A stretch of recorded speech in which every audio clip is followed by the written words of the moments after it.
여러분, 요즘 우리 한반도를 중심으로 군비가 강화되고 있습니다.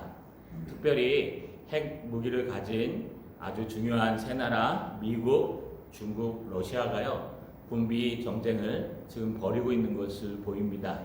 미국이 스텔스기라는 레이더에 비둘기 한 마리만큼도 잡히지 않는 그 천혜의 강력한 전투기인 F-22, F-35, F-110A라는 폭격기를 만들자마자 이에 질세라 소련이요 수호이라는 회사를 중심으로 해서요 수호이 57이라는 비행기를 만들었습니다. 아마 군사에 관심이 없으신 분들은 잘 모르겠지만 여러분이 보시는 왼쪽이 F-22 미국제 전투기고요, 오른쪽이 수호이 57이라는 스텔스기 소련제 전투기입니다. 그런데 중국이 이에 질세라 중동에서 비행기 한 대가 추락했는데요. F-111이라는 그 비행기가 추락해서 F-117이라는 폭격기가 추락해서 그 잔해를 중국에서 가져갔습니다. 그래서 그걸 연구해서요. 최근에 중국도 스텔스기, 믿을 수 있는지 모르지만 스텔스기 젠 20이라는 것을 만들었습니다. 여러분, 왜 우리 주변에 이렇게 강대국들이 서로 무기를 확충하고 핵폭탄을 만들고 군사 강국이 되기 위해서 스텔스기 또 스텔스기보다 더 뛰어난 전투기들을 만들고 있을까요? 그것은요, 미국이 강해지면 또 그 경쟁하는 소련이 강해지고, 소련이 강해지면 또 불안한 중국이 강해지고, 그 주변국들은 자기 나라와 영토를 지키기 위해서 여러분 무기를 증강하고 살 수밖에 없습니다. 결국 지금 전쟁이 일어나지 않는 것은요, 세상 사람들이 보기에는 핵폭탄이 주는 위험성 때문이라고 얘기하고, 또 하나는요, 제3차 세계대전이 일어날까 두려워서 버튼을 누르지 못한다는 겁니다. 우리가 알지 못하는 어느 이성적이지 않은 사람이 지도자가 되어서요, 누가 핵폭탄을 누르냐에 따라서 한 나라가 가지고 있는 그것만 가지고도요, 여러분 지구를 파괴하고도 남을 그런 과학기술의 집착체인 핵무기가 지금 우리가 살아가고 있는 이 세상에 있습니다. 이것이 세상 사람들이 원하는 평화입니다. 뿐만입니까? 지금 또 경제적인 싸움이 붙었습니다. 중국과 러시아가 지금 경제 싸움을 하고 있고요. 중국과 미국이요. 러시아는 이미 무너져 있었고요. 그래서 지금 강대강 누가 더 경제력이 강한가를 가지고 지금 서로 두 호랑이와 용이 싸우는 모습을 볼 수 있습니다. 여러분, 왜 이렇게 군비를 강축하고 경제를 강화하고 정치력을 강화해야 될까요? 우리가 살아남기 위해서, 평화를 유지하기 위해서, 우리의 안녕을 위해서 하는 것입니다. 옆에서 열심히 만드는데요, 우리만 만들지 않으면 우리는요 힘없는 나라가 되어서 뒤처지게 되고 결국 강한 나라에게 여러분 침략당할 수밖에 없다는 것입니다. 이것이 세상의 지혜요, 세상 사람들이 얘기하는 평화의 방법입니다. 요즘은 이것이 우리 가정까지 들어온 것 같습니다. 우리 가정에서도요, 여러분 미래를 잘 준비해야 되기 때문에 여러분 물질을 많이 쌓아놔야 하고 또 건강해야 하고, 물론 틀린 건 아닙니다. 여러분 저축하는 것이나 투자하는 것은 하나님이 허락하신 것입니다. 그래서 우리가 열심히 해야 되지만 과도할 정도로 여러분 경제에 의지하고 건강에 의지하고 과도할 정도로 여러분 명예와 권력에 의지하다 보니까요, 정말 진정한 평화가 어디서부터 오는지 잃어버리고 살고 있는지 아닌지 잘 모르겠습니다. 오늘 우리 스가랴서의 말씀은요, 바로 이런 세상에, 바로 이런 우리들의 마음속에 경종을 울리면서요, 정말 진정한 평화가 어디서부터 오는지 설명하려고 하는 말씀입니다. 오늘 말씀을 통해서 여러분 가슴 속에 진정한 평화가 임하시기를 주님의 이름으로 소망합니다. 여러분, 우리가 하나님의 말씀을 스가랴서를 통해서 살피고 있었습니다. 스가랴는요, 지난 설교 마지막에 분명히 신앙이 회복되고 성전을 재건하고 하나님의 말씀을 회복한 하나님의 백성들에게 축복하셨습니다. 이제 더 이상 너희를 괴롭히던 문제거리가 사라진다. 그래서요, 북방에 있는 하드락, 다메섹, 두로와 시돈 등 그런 많은 나라들을 하나님께서 멸하시겠다고 말씀하십니다. 또 남방에 있는 블레셋의 5도시를 하나님께서 멸하시겠다고 말씀하셨습니다. 그러니 이제 너희에게는 결코 그런 어려움이 없을 것이니 염려하지 마라 라고 하시면서요, 오늘 8절에 주님께서 이렇게 축복하십니다. 내가 내 집을 둘러 진을 쳐서 적군을 막아 거기 왕래하지 못하게 할 것이라. 지난주에 살폈습니다. 지금은 분명히 하나님께서 하나님의 백성들의 신앙이 회복되고 하나님의 백성들의 믿음이 회복되고 하나님의 백성들의 성전이 회복되는 그 날이 되면 하나님께서 내가 내 집이라는 것은 하나님의 집이 어디 있습니까? 여러분, 천국, 이 세상 모든 것이 하나님의 집인데 특별히 솔로몬과 약속한 것처럼 하나님이 만드신, 하나님이 허락하신 예루살렘 성전을 말합니다. 내가 예루살렘의 성전에 들어가서 너희와 함께하고 신앙이 회복한 너희 마음의 성전에 들어가서 너희와 함께하여서 이제 더 이상 내가 진을 빙 둘러쳐서 너희를 괴롭히던 자들을, 적군들이 너희를 침략하지 못하도록, 내가 왕래하지 못하도록 막을 것이다. 우리가 막는 게 아니고요, 하나님께서 막아주신다고 말씀하십니다. 너희가 신앙만 회복하면, 너희가 믿음만 회복하면, 너희가 하나님을 향한 모든 신앙의 말씀만 회복하면 주님께서는 틀림없이 너희의 적군이었던 자들을 멸하시고 막아주시고 그 문제를 해결해 주신다고 약속하셨습니다. 뿐만 아닙니다. 또 포악한 자가 다시는 그 지경을 지나가지 못하리니 이는 내가 눈으로 친히 보미니라. 주님께서요, 친히 주님의 예루살렘 성전, 그 회복된 수룹바벨 성전, 그 초라한 성전에 들어가서요, 주님이 필히 여러분 주변에 지나가는 모든 사람들을 관찰해서 포악한 자들이 지나다니지 못하도록 막아 주시겠다고 말씀하십니다. 여러분, 이 포악한 자는요, 히브리어로 나가스라는 말을 씁니다. 이 나가스라는 말은요, 몰아치다, 폭정하다, 세금을 징수하다라는 단어로요, 여러분, 지도자를 얘기하는데 어떤 지도자를 얘기하냐 하면 열국의 왕들처럼 점령하고 나면 노예를 삼고 그들에게 세금을 거두고 그들을 폭정해서요, 그들을 뿔뿔이 흩어뜨리는 아주 못된 포악한 왕들을 말합니다. 여러분, 이런 왕들이 절대로 너희 앞에 지나다니지도 못하도록 내가 눈을 부릅뜨고 친히 너희를 지키리라. 할렐루야. 여러분, 우리의 신앙이 회복하는 게 더 중요합니다. 하나님은요, 모든 전쟁은 하나님께 속한 것이라고 분명히 말씀하셨습니다. 저는 이 말씀이 가짜라고 생각하지 않습니다. 저는 여기 66권에 기록되어 있는 하나님의 말씀이 이 땅에서 들려오는 정보와 정세와 소식보다 더 확실한 하나님의 음성이라고 믿습니다. 말씀은요, 1.1핵이라도 땅에 떨어지지 않고 다 이루어질 것이라고 성경은 기록되어 있습니다. 아니, 하나님이 말씀하셨습니다. 그래서 여러분, 우리는 이 땅의 모든 정세와 이 땅의 모든 상황에도 민감해야 하지만 그보다 더 민감해야 될 게 그 뒤에 계시는 하나님께서 무엇을 원하시는지, 어떤 환경을 원하시는지 그것을 바라봐야 되는 것입니다. 우리 하나님은요, 7개의 눈을 가지고 불꽃 같은 눈으로 우리를 감찰하고 계시며 우리를 정탐하고 계시며 우리의 중심을 바라보고 계십니다. 그 하나님이 친히 붙들어 주시겠다고 약속하셨습니다. 아니요, 스가랴 2장 5절에 보시면요, 여호와의 말씀에 내가 불로 둘러싼 성곽이 되며 그 가운데에 영광이 되리라.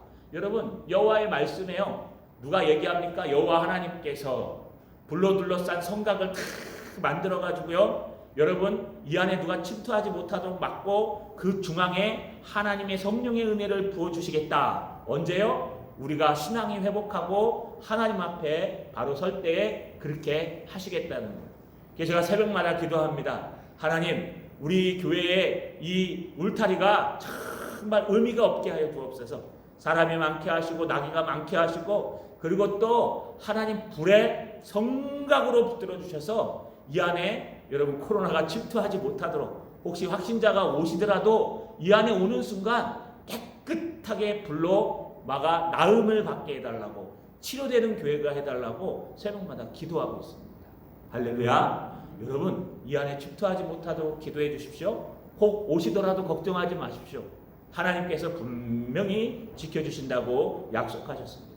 문제는요, 이렇게 친히 지키시는 주님이요, 지금 예루살렘을 가만히 역사적으로 보시면 지금 성전이 만 회복되고요, 성곽은 회복되지 않았습니다.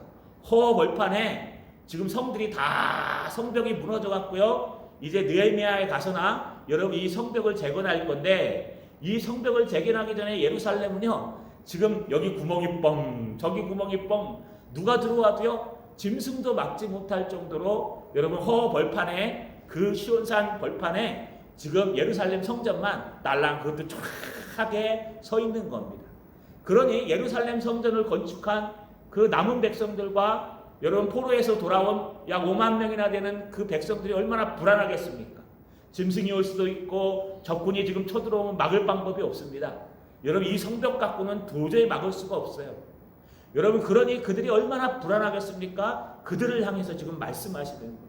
너희가 신앙을 회복하여 성전을 회복했기 때문에 걱정하지 마라. 내가 불의 성곽이 되어서 너희를 지킬 것이요, 내가 친히 두 눈을 가지고 구멍난 곳까지도 내가 메어 줄 것이니 너희 염려하지 마라 라고 말씀하십니다. 그런데요, 하나님의 통치는 여기서 끝나지 않습니다. 주님께서는요, 오늘 기가 막힌 약속을 하나 하십니다. 어떤 약속일까요? 9절 상반절에 보니까 시온에 따라 크게 기뻐할지어다, 예루살렘에 따라 즐거이 부를지어다. 여러분, 이게 지금 성경을 읽으면 딱딱하시죠? 역사적 배경을 좀만 알고요, 조금만 성경을 깊이 묵상하면은요 굉장히 재밌습니다. 지금 이 말을 스가랴가 하고 있어요. 제가 학계와 스가랴가 있는데 문체를 보니까 학계는 굉장히 깐깐하고 날카로운 사람이고 직선적이고요, 스가랴는 부드러운 사람입니다.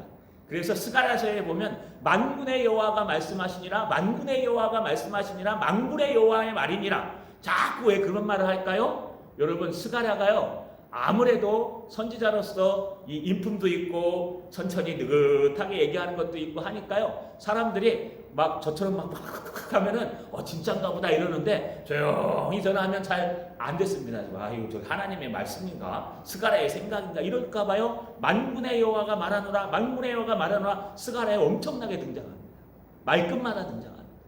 여러분 이 만군의 여호와가 스가랴를 통해서 말씀하시는데, 지금 성전 하나만 딱 서 있고 성벽에 구멍이 뻥뻥뻥뻥뻥 뚫려 있어서 짐승도 막지 못하는 그곳에서 하나님이 지켜주시겠대요. 하나님이 친히 불의 성벽이 되어주시겠대요. 염려하지 말래요. 저 포악한 자나 악한 자들이나 절대로 내려오지 못하도록, 지나가지도 못하도록 내가 저 성벽이 뻥뻥뻥뻥뻥 뚫린 저곳을 다 막아주리라 라고 얘기합니다. 아멘, 거기까지는 아멘 할 수 있어요. 그런데 여러분 더 좋은 방법은 뭘까요? 성벽을 갖다가 하나님이 뿅 하고 회복해 주시면 돼요. 그 있지 않습니까? 열려라 참깨, 그런 것처럼 하나님께서 열려라 성벽 그래갖고요, 여러분 여리고 성벽도 무너뜨리셨는데 갑자기 바람이 불어갖고 이 성벽이 땅으로부터 쫙 올라와가지고요, 여러분 예루살렘 성벽을 하나님이 친히 만드셨더라. 이러면 얼마나 멋있습니까? 근데 하나님은 안 그러세요. 그러니까 하나님을 안 믿는 사람은요, 하나님의 말씀이 현실과 전혀 관계없고 여러분 거짓말로 느껴지는 거예요. 지금 현실은 막 군비 증강하고 핵무기가 오고 막 난리가 나 있는데, 하나님의 말씀에는요 그런 거 보지 말고 하나님을 보라니, 이거 현실과 동떨어져 있는 거 아닙니까? 지금만 그런 게 아니라 이스라엘 때도 그랬어요. 지금 성전도 허스름하게 지어놔가지고요 기껏 간신히 완성했습니다. 4년이면 지을 거 20년이나 걸려서 완성했어요. 완성했는데요, 그 완성하는 날, 아니 그 짓기 시작하는 날이요, 옛날 솔로몬의 아름다운 성전을 본 사람들은 막 눈물을 흘려요. 어떻게 하나님의 성전이 이렇게 초라할 수 있을까? 그런데 젊은 사람들은요, 와, 우리가 그래도 돌아와서 이 5만 명이나 되는 사람이 열심히 해서 이 성전을 새로 지었다 하면서 기뻐하고 있는 거예요. 그런데 성전은 딸랑 서 있는데 구멍이 뻥뻥뻥뻥뻥 난 거의 성벽의 역할도 못하는 성벽들이 있는데, 여러분, 적군이 지금이라도 내려와서 툭 치면 그냥 무너지는 거예요. 그래서 여우가 와서 쳐도 무너지겠다라고 하는 거예요, 뒤에 가면. 여러분, 그 정도로 막 불안한 상태. 그래서 우리 불안하면 뭘부터 합니까? 불안하면요, 가장 먼저 하는 게 벽부터 칩니다. 그래서 요즘 이 도시의 의미라는 책을 자크 헨델의 도시의 의미라는 책을 보시면요, 여러분, 이 도시화와 성벽을 치는 것, 이 경계를 나누는 건 하나님의 뜻이 아니라고 되어 있습니다. 사람들은 왜 모일까요? 힘을 얻기 위해서 모이고, 돈을 얻기 위해서 모이고, 자꾸 모이고요, 점점점 더 크게 모이면 그 사람들을 보호하기 위해서 경계를 치는 거예요. 성을 만드는 거예요. 이게 하나님이 주신 방법은 아니라는 겁니다. 여러분, 그럼에도 불구하고 세상과 맞서려면 어쩔 수 없이 우리도 세상 것들을 채가는 거예요. 지금 만약에 그 논리대로 얘기한다면 하나님께서는요, 이제 성벽을 재건해라 하면서요, 하나님께서 만들어 주셔야 돼요. 근데 성벽을 안 만들어 주시고 걱정하지 말래요. 내가 두 눈으로 지켜보고 있으니까 저 구멍 난 데 내가 다 메꿀 거니까 너희 걱정하지 마라. 걱정 안 돼요. 하나님, 생활비가 지금 빵꾸가 났는데요, 하나님 어떻게 하면 좋습니까? 아, 이거 큰일 났습니다. 여러분, 그럼 어떻게 하십니까? 아, 뭐 요즘은 카드 긁으면 됩니다. 근데 그 생활비가 크면 어떻게 할까요? 그럴 때는요, 하나님 앞에 무릎 꿇는 거예요. 하나님이 뚝딱 주시지 않습니다. 그러나 살아계신 하나님이 못 들으실까요? 내가 귀가 없어서 귀머거리를 만들었느냐? 내가 입이 없어서 벙어리를 만들었느냐? 내가 눈이 없어서 장님을 만들었느냐? 어찌 너희는 나에게 부르짖지 아니하고 하나님 앞에 구하지 않으하니라. 이 천지의 주제이신 하나님이 우리의 아버지신데 아버지한테 여러분 연락 안 하세요? 여러분, 똑같습니다. 그 아버지께서 지금 너희의 그 구멍난 성벽의 문제들, 너희의 모든 그 문제들을 너희가 신앙만 회복하면, 하나님의 성전만 회복하면 친히 두 눈으로 지켜주실 거야. 여러분, 그러면 아멘 합니다. 그런데 갑자기 뜬구름없이 주님이 말씀하세요. 뭐라고요? 시온에 따라 크게 기뻐할지어다. 예루살렘에 따라 즐거이 부를지어다. 여러분, 시온은요, 시온산을 얘기하는 겁니다. 그 산에 예루살렘 성전이 있어요. 다윗 성전이. 여러분, 다윗 성이 있어요. 그렇기 때문에 시온에 따라 예루살렘에 따라라고 하는 표현은요, 바로 돌아온 하나님의 백성들, 남아있는 유대 백성들, 신앙을 지키고 신앙을 회복한 하나님의 백성들을 말하는 거예요. 하나님의 백성들한테 성벽 지어줄게 이런 말 안 하고요, 뭘 하냐면 시온에 따라 크게 기뻐하래요. 그것도 조그맣게 기뻐하지 말고 크게 기뻐하래요. 왜요, 주님? 예루살렘에 따라 즐거이 외칠지어다. 여러분, 이 즐거이 외치라는 단어를 히브리 원문을 찾아보니까요, 루마라는 단어입니다. 루아. 이 루아라는 단어는요, 함성을 지르다, 경적을 울리다. 그래서요, 두 가지 상황에서 울리는데, 하나는요, 적군이 막 쳐들어올 때, 딸랑딸랑딸랑 지금 적군이 쳐들어옵니다. 나팔 소리 부는 거 있죠? 그게 바로 루아라는 단어예요. 예, 외칠지어다, 즐거이 외칠지어다. 그런데 이게 좋은 의미에서는요, 너무 기쁜 일이 생겨서 환호를 지르는 걸 얘기합니다. 환호성을 지르면서 막 뛰어다니는 것을 즐거이 외칠지어다라고 루아라는 단어를 쓰고 있는 거예요. 여러분, 이것도 또 여러분 감사한 게 자동사 써서요, 네가 스스로 외칠 날이 있을 것이다, 이런 뜻이에요. 하나님의 은혜로 스스로 외칠 날이 있을 것이다. 아니, 지금 당장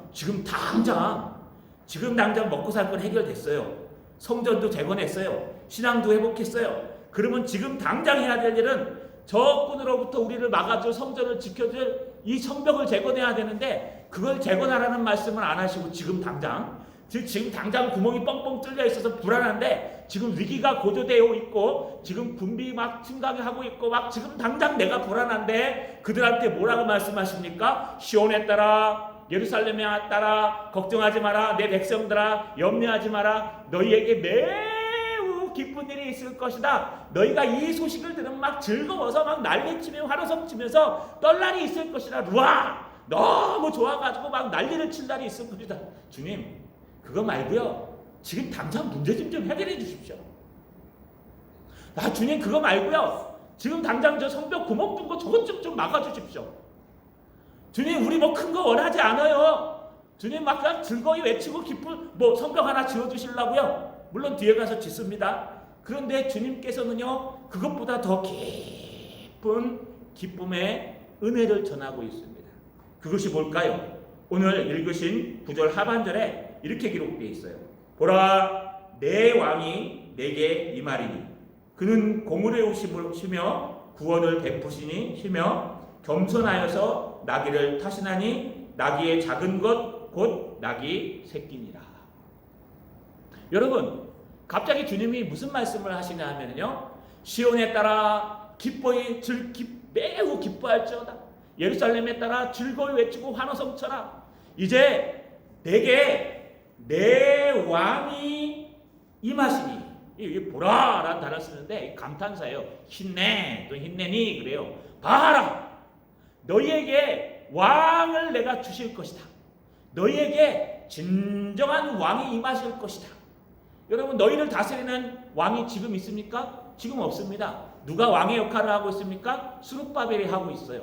스룹바벨이 강력합니까? 아니요. 스룹바벨 대제사장 여호수아 또는 예수아 여러분 다 힘없는 사람들이에요. 스룹바벨이 얼마나 힘이 없으면요 만군의 여호와가 말씀하실 때 이 성전을 재건하는 이 일은 힘으로도 되지 아니하고 능력으로도 되지 아니하고 오직 나의 영으로 되느니라. 그러면서 큰 산하네가 무엇이냐? 네가 스룹바벨 앞에서 평지가 되리라. 여러분 왜 이런 얘기를 하는지 아십니까? 뒤에 가보면 더 뒤에 가면 여호와의 말씀이 또 임하여 이르시되 여러분 스룹바벨의 손이 다림줄을 들고 있으므로 백성들이 기뻐할 것이다. 왜냐하면은요 그 불안한 정서에서 스룹바벨이 왕 역할을 해야 되는데 총독으로 스룹바벨이 지금 다림줄을 들고 있어야 그나마 사람들이 일을 하는 거예요. 스룹바벨이 아이고 나 무서워 죽겠다. 이거 불법 건물이고 이거 안 되고 이거 저것도 안 되고 이거 저것도 안 되고 적군이 쳐들어오면 그냥 다 쌀다 몰살할 텐데 이거 큰일 났다. 페르시아가 지켜주러 뭐 경비병을 보낸 것도 아니고 이 큰일 났다 해갖고 스룹바벨이요 이거 안 들고 있으면 다림줄을 위해서 이렇게 들고 있지 않습니까? 거기에 맞게 벽돌을 쌓아 올라가는 건데 여러분 그걸 안 들고 있으면 뭐야? 어떻게 됩니까? 성전을 재건하지 못하는 거예요. 그런데 스룹바벨이요 그거를 갖다 들고 있는 거예요. 믿음으로. 학계 선지자와 스가랴 선지자가 믿음으로 들으라니까 자기는 그럴 능력도 없지만 그냥 믿음으로 들고 있는 거예요. 아이 뭐 화살 쏴서 쏠려면 쏴라 하고 믿음으로. 근데 백성들이 그 모습을 보고 기뻐하는 거예요. 야 우리의 지도자가 그래도 믿음을 지키며 저 어려운 환경에서도 흔들리지 않고 저렇게 다림줄을 들고 있고 갑자기 벽돌을 쌓아가자. 그를 보고 막 쌓아가는 거예요. 그러니까 하나님이 스룹바벨한테 뭐라고 얘기해요? 걱정하지 마라. 너한테 큰 산이 있더라도 네가 그 하나님의 사명인 그 다림줄만 들고 있으면 평지를 만들어 주실 것이다 라고 말씀하셨어요. 그런데 그 불안정한 스룹바벨이 아니라 이제 너희를 완전히 통치하실 너희의 왕, 보라 내 왕을 너희 왕을 내게 임하게 하시리니 임하게 주실 것이다. 그런데 그 왕이 임하면은 이제 너희는 더 이상 흔들릴 필요가 없고 하나님께서 주신 그 왕은 완전한 다윗의 왕처럼 다윗의 계보에서 나온처럼 하나님의 일을 이루며 막강한 나라를 만들 것이다 하는 그 내 왕을 임하게 하시리니 그분이 두 가지 일을 하십니다. 그는 공의로우시며 구원을 베푸시며. 이 공의로우시면은 동사가 아니에요. 공의로우심은 형용사라 이렇게 상태를 얘기하는 거예요. 그분은 공의로우셔서 구원을 베푸시며 또 겸손하여서 나귀를 타고 오실 것이다 라고 말씀하십니다. 자 걱정하지 마. 지금 너희가 성벽이 구멍이 뚫려서 불안하지? 염려하지 마. 하나님이 눈동자처럼 지켜주실게. 하나님 보여요? 하나님 보여요? 하나님 안 보여요. 지금 당장 구멍 뚫린 그 성벽이 보여요. 지금 당장 아침에 일어나면 여러분 언제 쳐들어올지 모르는 적군들이 막 보여요. 안 보이겠죠? 하나님이 근처도 못 오게 할 거니까. 아니 이미 북방 민족과 남쪽 조그만 민족들은 다 멸망시켰고 페르시아는 절대로 쳐들어오지 않죠. 여러분 영을 내려서 지으라고 했으니까. 그러니까 하나님이 이겨놓고 싸우는 거예요. 이스라엘 백성들은 모르는데 이미 하나님은 북방 민족들을 멸하고 남방 블레셋을 멸해놓고요. 그래놓고 절대 안 온다. 안 오죠. 죽었으니까. 끝났으니까. 근데 우리는 몰라요. 하나님이 일하고 계시는지 몰라요. 지금 당장 내 눈앞에 보이는 문제, 지금 당장 내 눈앞에 보이는 구멍 뚫린 성벽밖에 안 보이는 거예요. 아침에 일어나면 아이고 저 성벽 큰일 났네. 저거 어떻게 막지? 아이고 저 성벽 큰일 났네. 저 구멍 다 뚫려가 어떻게 하지? 저 들어와 시도내서 조금만 쳐내려오면 다 망가질 텐데. 아이고 블레셋에서 올라오면은 그냥 구멍 뻥뻥 뚫려서 성전 무너지고 우리 다 멸망당할 텐데. 그렇지 않아도 과거에 멸망당한 일이 있기 때문에 가슴이 아픈 그들을 향해서요. 하나님이 보여요? 하나님이 눈에 안 보여요. 눈에 안 보이시는 하나님이 내가 지켜주겠대요. 두려워하지 말라 내가 너와 함께하지 말라. 놀라지 말라 내가 너와 함께함이라. 정녕 내가 너를 지키리라. 그런데 하나님이 지키겠다는데 믿어집니까? 하나님이 눈에 안 보이시는데. 하나님 그 지키는 것보다요 저 성벽 좀 해결해 주세요. 하나님 날 지켜주시는 것보다요 우리 돈 문제 좀 해결해 주세요. 하나님 지키는 것보다요 우리 대한민국에 좀 이렇게 좀 막강한 우리도 좀 행복이 하나 주시고 막 좀 우리나라도 좀 막강한 힘을 좀 주세요. 이게 더 낫지 않습니까? 하나님 그런 거 말고요. 나한테 필요한 거 지금 눈에 보이는 요거 하나 요거 해결해. 여러분 그거 해결해봐야 소용없어요. 하나님이 그냥 휙 한번 불면 아무리 막강한 담력을 쌓아도요. 담을 쌓아도 그냥 붕 지나가는 거예요. 근데 우리는 눈앞에 있는 그 구멍난 성벽만 바라보고 그들을 향해서 하나님께서 걱정하지 마라. 너희가 기뻐하며 뛰놀고다. 정말 기뻐하며 즐거이 외칠 것이다. 왜요? 하나님께서 분명히 너희에게 왕을 주실 것인데 그분은 공의로우셔서 정의가 아니라 공의로우셔서 객관적인 공의 공평한 공의로우셔서 너희에게 구원을 베푸실 것이니라. 너희를 구원하실 것이니라. 메시아의 예언이라고 그래요. 그분이 오시면은 메시아로 오시면 그리스도께서 오시면 예수님께서 오시면 너희에게 예수님의 하나님의 말씀의 공의대로 말씀대로 너희를 어떻게 해요? 구원할 것이니라. 여기 왜 공의로 구원한다고 얘기했을까요? 원문에 따르면요. 공의로 구원 받으실 것이라 이렇게 돼 있어요. 예수님이 공의로 십자가에서 구원받는데 여러분 우리가 무조건 용서하는 게 다 은혜는 아니에요. 때로는 야단치기도 하는 게 맞아요. 왜냐하면요 그게 바로 공의이기 때문에 그래요. 하나님이 왜 공의로 구원을 베풀어요? 은혜로 베풀든지 사랑으로 베풀어야지. 왜 공의로 구원을 받습니까? 우리 인류의 모든 죄악이 죄의 삭은 사망이기 때문에 우리가 범죄한 것 때문에 우리는 다 죽을 수밖에 없는 죄인들입니다. 그렇기 때문에 인류의 죄악을 그 아들 예수 그리스도 하나밖에 없는 외아들을 내어주셔서 여러분 예루살렘에 가서 십자가에 달려 죽으심으로 하나님의 그 공의로운 심판이 예수 그리스도를 통해서 이루어진 거예요. 그래서 여러분 그냥 내가 구원해 줄게 하면 끝날 걸 갖다가 왜 자기 하나밖에 없는 외아들을 대신 우리 대신 십자가에 달립니까? 하나님의 공의 때문에 그래요. 그래서 여러분 하나님의 공의로 구원을 베푸시며 구원받게 하시면 똑같습니다. 하나님은 분명히 한 왕을 너희에게 보내실 것인데 너희에게 그 보내신 왕은 공의로움으로 구원을 너희에게 베풀 것이다. 어디서요? 십자가 상에서. 할렐루야. 그래서 요즘 누구든지 그 왕 대신 예수 그리스도를 믿으면 구원을 얻으리라. 다른 이름으로 구원을 얻을 수 없나니 천하 인간에게 구원을 얻을 만한 다른 이름을 우리에게 주신 일이 없느니라. 십자가의 도는 하나님의 능력이요 하나님의 지혜이니라. 할렐루야. 여러분 우리가 예수 믿으면 구원받는 거예요. 예수 그리스도를 믿으면 그분의 십자가의 모든 그 피 흘리심이 우리의 흘리심이 되어서 우리와 연합해서 주님의 십자가가 내 가슴속에 새겨지고 우리의 모든 죄악이 용서함을 받는 거예요. 여기서 끝나지 않아요. 여러분 우리가 이 땅의 율법대로 하나님의 말씀대로 살아야 되는데 율법을 체험하기 위해서 하나님은 예수님은 공생의 33년간을 하나님 율법 아래서 그 율법을 완성시키시면서 살아가셨어요.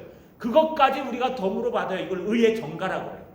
우리가 예수를 믿으면 십자가의 사건만 우리 것이 되는 게 아니라 주님의 공생의 사건까지 그 의로운 삶까지 우리게 되는 거예요. 그래서 우리에게 구원을 베푸실 완전한 구원을 베푸실 그분이 오신다는 거예요. 뿐만 아닙니다. 여러분 그분이 오시는데 기억할 게 하나 있다. 뭐라? 꼭 기억해라.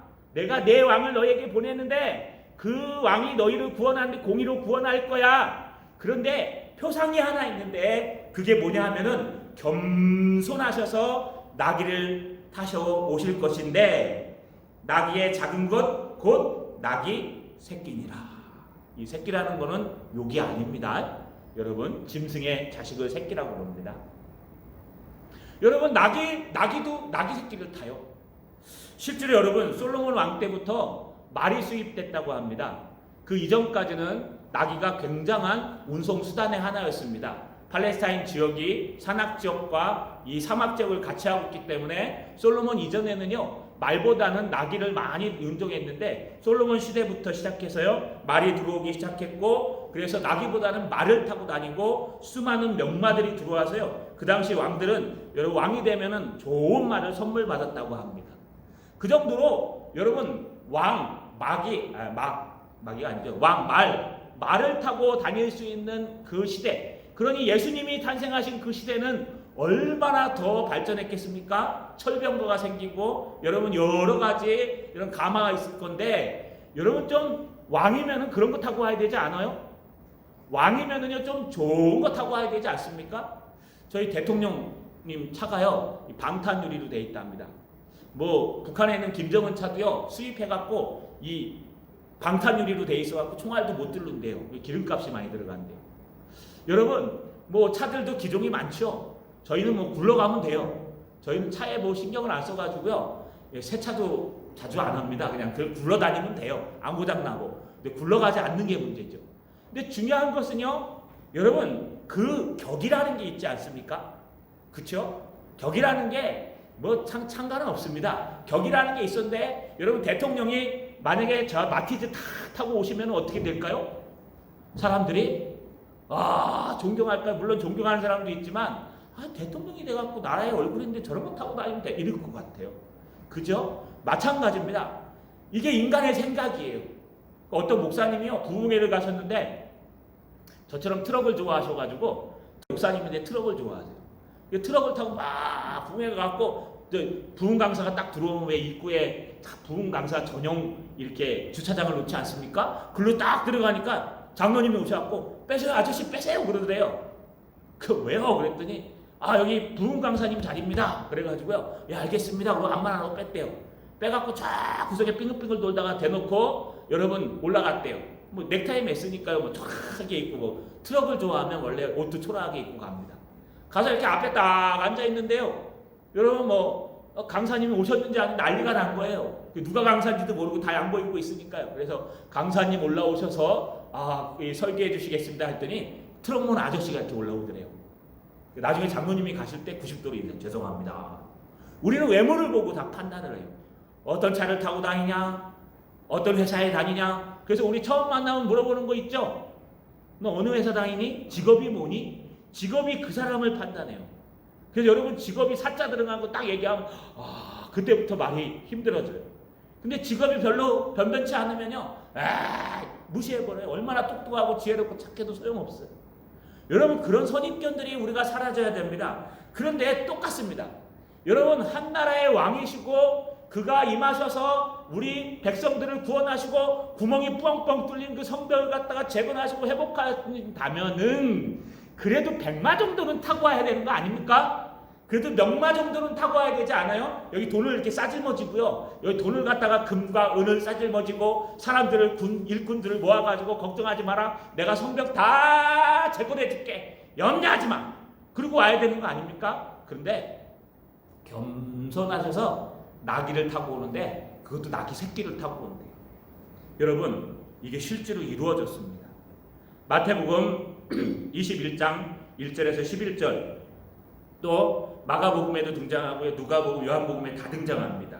그런데 마태복음을 특별히 살펴보면요. 예수님께서 이제 십자가를 지시기 위해 예루살렘 성으로 들어가실 때에요. 그 제자들에게 이렇게 말씀하십니다. 두 제자를요. 감난산 벳바기에서 보내면서 이르시되 너희는 맞은편 마을로 가라. 그리하면 곧 매인 나귀와 나귀 새끼가 함께 있을 것을 보리니 풀어 내게로 끌고 오라. 만일 누가 무슨 말을 하거든 주가 쓰시겠다 하라.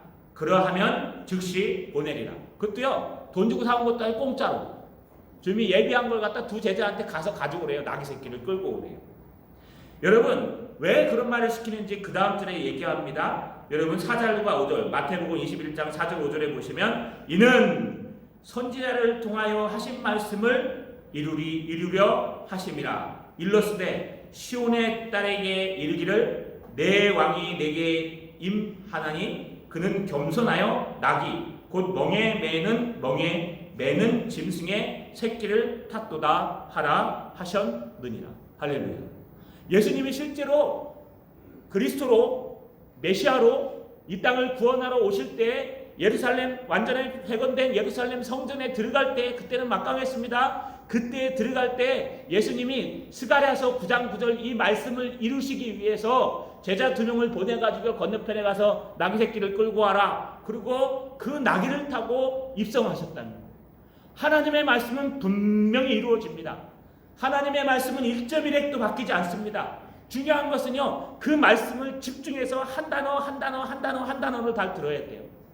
그러면요, 우리가 하나님이 오실 때 그분을 영접할 수 있고 하나님이 오실 때 그분을 만날 수 있어요. 근데 우리는 대충 들어요. 대충 지금 구멍 빵꾸 난 거 그것만 메꾸면 돼요. 대충 지금 경제가 빵꾸 난 거 그것만 메꾸면 돼요. 대충 지금 우리 앞에 문제 생긴 거 그만 메꾸면 돼요. 여러분, 실제로 예수님이 나귀 새끼를 타고 들어올 때 정말 400년 동안 기다렸던 하나님의 백성들이 다 영접했을까요? 그렇지 않습니다.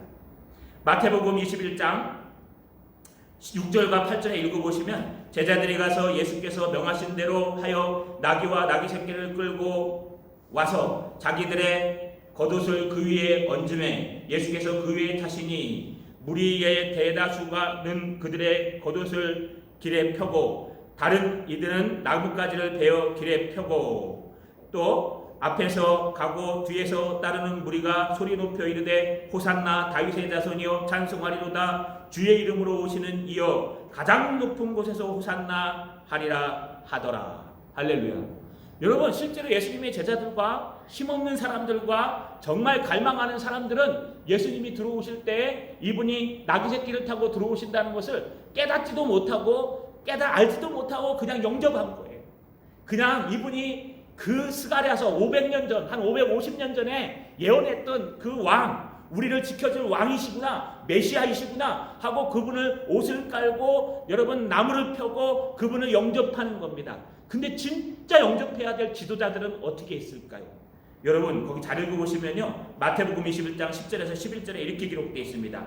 예수께서 예루살렘에 들어가시니 온 성이 소동하여 이르되 이는 누구냐 하기를 무리가 이르되 갈릴리 나사렛에서 온 선지자 예수라 하니라. 여러분, 갈릴리 나사렛은 촌동네라 그랬죠. 갈릴리가 지금 나사렛이 어디 있는지도 몰라요. 나사렛이라는 동네가 있는데 그게 실제로 거긴지 몰라요. 중요한 것은요, 그 촌사람 예수, 그 촌동네에서 개천에서 용난 예수, 그 선지자 예수, 그냥 그 아름다워 보이지도 않고 이사야 말씀대로 얘기하면 평범하게 생긴 그 예수가 왔대. 그것도 나귀 새끼 타고 왔대. 그래 눈에 들어오겠어요? 그분을 분별해낼 수 있겠어요? 하나님의 말씀으로 봐야 되는데 세상 눈으로 세상 지혜로 보는데 어떻게 주님을 영접할 수 있고 주님의 말씀대로 살아갈 수가 있습니까? 여러분, 하나님의 눈으로 세상을 봐야 되고 하나님의 말씀으로 세상을 봐야 되고 하나님이 모든 것보다 더 커 보여야 되고 하나님이 가장 강력한 하나님의 은혜가 있어야 되는데 하나님보다는 세상이 더 커 보이고 하나님보다는 돈이 더 커 보이고 하나님보다는 명예가 더 커 보이고 하나님보다는 사람들이 더 커 보이고 하나님의 말씀보다는 사람들의 말이 더 커 보이고 하나님의 말씀보다는 뉴스가 더 확실한 것처럼 보이고 그러면요, 여러분, 그 가슴속에 하나님이 생기지 못해요. 그러면 어떻게 됩니까? 400년 동안 기다려온 그 메시아를 들어오는데 욕하고 있어요. 촌동네 저 촌놈. 여러분, 촌놈이에요. 나사렛 촌사람 예수라. 선지자 예수. 저 촌동네에서 왔어. 선지자인데 말도 잘하고 능력도 있대. 그들은 결국은요, 하나님의 말씀을 정확하게 연구하고 하나님의 말씀을 정확하게 중요하게 듣지 않아서 예수님을 영접하지 못했습니다.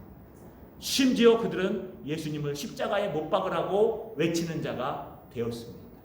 저 여러분, 우리 한번 돌아봤으면 좋겠어요. 여러분 가슴속에 예수가 있어요? 여러분 가슴속에 하나님이 살아계십니까? 여러분의 눈에는 무엇이 보입니까? 여러분 정말 예수 그리스도가 우리를 위해 십자가에 달려 돌아가셔서 그분을 믿는 자에게는 여러분 하나님의 자녀가 되는 권세를 주시고 천국 시민이 되게 하시고 구원해 주신다고 약속하신 그 말씀이 믿어지십니까? 예수가 정말 여기 계세요? 성령 하나님이 여러분 가슴속에 살아계세요? 언제부터 영접하셨어요? 언제부터 예수 믿기 시작하셨어요? 그냥 교회 나오다 보니까 저절로 알게 됐어. 여러분 그거 갖고 안 돼요. 어느 정도까지 돼야 하면 내 눈앞에 있는 구멍이 뻥뻥 뚫린 그 집에서 살면서도 행복하셔야 돼요. 저 여러분 예수를 진정으로 만나는 저 여러분 되시기를 주님의 이름으로 축원합니다. 마지막 장입니다. 여러분 여기서 끝나지 않습니다. 주님은 더 나가서 이런 말씀을 하세요. 10장 상반절에 보니까 내가 에브라임 번거와 예루살렘의 말을 끊겠고 전쟁의 활도 끊으리니 그가 이방 사람에게 화평을 전할 것이요. 여러분 왕이 왔는데요. 왕이 뭐부터 해야 돼요? 왕이 되면은 나라를 부강하게 해야죠. 어떻게 경제를 살릴 것인가? 어떻게 하면 군사를 석대할 것인가? 어떻게 하면 저 무너진 성벽을 갖다가 다시 세울 것인가? 어떻게 하면 이 성전을 더 재건할 것인가? 막 이런 리더십을 가지고 그 백만을 타고 멋지게 와서요. 싹 해갖고 여러분 나라를 분방하게 막 세워야 왕이 아닙니까? 거꾸로 해요. 잘 읽어보세요. 내가 에브라임의 병거와 예루살렘의 말과 전쟁의 활을 끊겠고 끊으리라. 끊는다는 것은 없앤다는 거예요. 그것도 두 번이나 반복해요. 강하게. 무슨 뜻입니까? 이제 너희가 갖고 있는 탱크 다 없앨 거야. 너희가 갖고 있는 말 그거 다 없앨 거야. 너희가 갖고 있는 총, 칼, 활 다 없앨 거야. 왜? 더 이상 그런 것들이 필요하지 않기 때문에 그렇단다. 이게 무슨 왕이에요? 그러니 이스라엘 사람들이 예수가 왔을 때요 예수 그리스도를 메시아로 영접하지 못하는 거예요. 우리가 기다렸던 다윗의 왕, 다윗의 자손 예수는 이렇게 생기지 않았어. 이 다윗왕 예수가 들어올 때 무슨 겸손히 나귀를 타고 들어와. 나귀를 타고 들어와 갖고 한다는 짓이 뭐 성전을 깨끗하게 하고 저기 로마 정치를 갖다 박살내고 이런 건 없고 꼭 하는 일이 똑같죠. 여러분 병거를 부수고 말을 없애고 활을 없애서 전쟁이 사라지게 하고 뭐합니까? 여러분 그가 이방 사람에게 화평을 전할 것이요. 여러분 이 원문대로 하면요 네바르라는 단어를 쓰는데 그게 샬롬이라는 단어랑 붙어요. 그래갖고 무슨 뜻이냐 하면은 이런 두 가지 의미를 갖고 있어요. 평화를 샬롬을 전한다. 평화를 전한다. 화평을 전한다는 뜻도 있지만 네바르라는 게 하나님 말씀이거든요. 그래서 화평을 말씀하실 것이다. 그래서 이것을 화평의 복음이라고 해요. 그가 화평의 복음을 말씀하실 것이다. 하나님의 말씀으로 화평을 이룰 것이다. 하나님의 말씀으로 진정한 평화를 이 땅에 주실 것이다. 여러분 이사야서 2장 4절에 보니까요. 그 칼을 쳐서 보습을 만들고 그 창을 쳐서 낫을 만들며 다시는 전쟁 연습이 있지 아니하리라. 그런 날이 오리라고 말씀하시는 거예요. 분명히 주님께서는요 이런 약속을 하셨습니다. 뿐만 아니라 마지막에 보시면 10절 하반절에 그의 통치는 바다에서 바다까지 이르고 유브라데 강에서 땅끝까지 이르리라. 여러분 바다에서 바다는요 이쪽 사해 바다에서 지중해도 되고 바다에서 바다 땅끝과 땅끝을 얘기해요. 유브라데에서 땅끝은요 유브라데 강부터 밑에까지를 얘기해요. 그러니까 동서남북으로 땅끝까지 이르러 하나님의 평화의 복음을 증거하게 되고 그 평화의 복음이 다 증거됐을 때 비로소 핵무기가 주는 평화가 아니라 군비가 주는 평화가 아니라 성벽에 구멍 난 걸 재건해서 주는 평화가 아니라 경제력을 메꿔서 주는 평화가 아니라 건강해져서 주는 평화가 아니라 정말 하나님이 주시는 평화를 누릴 수 있을 것이다. 할렐루야. 말씀을 마치겠습니다. 여러분들은 무엇이 보이십니까? 정말 예수 그리스도를 나의 그리스도로 영접하셨습니까? 예수님이 나의 왕으로 오셔서 문 밖에서 두드리신 예수님을 영접하셨습니까? 정말 그분만 있으면 된다. 그분이 눈동자처럼 나를 지키실 것이다. 확신하십니까? 지금 당장 내 앞에 있는 먹을 것들, 지금 당장 입을 것들, 지금 당장 구멍난 것들, 지금 당장 앞에 보이는 위험들, 염려들, TV에서 들려오는 많은 것들, 이런 것들 때문에 정말 두렵고 떨려서요 하나님 앞에 무릎 꿇지도 못하는 비굴한 사람이 되지는 않으십니까? 여러분 첫 번째는요 예수님을 진정으로 영접하십시오. 예수님을 만나십시오. 살아계신 예수 그리스도, 살아계신 하나님을 만나십시오. 아직 못 만나셨으며 성령이 아니고서는 예수를 주로 시인할 수 없다고 말씀하셨으니 주님 내 가슴에 성령을 주셔서 내 가슴 속에 성령이 들어오셔서 예수 그리스도가 나의 왕이 되어 주시옵소서. 두 번째는요 여러분 그런 후에는요 그분을 따라가십시오. 그분이 이상한 짓을 시킬 거예요. 지금 이 어려운 상황에 여러분 탱크를 버리라 그럴 거예요.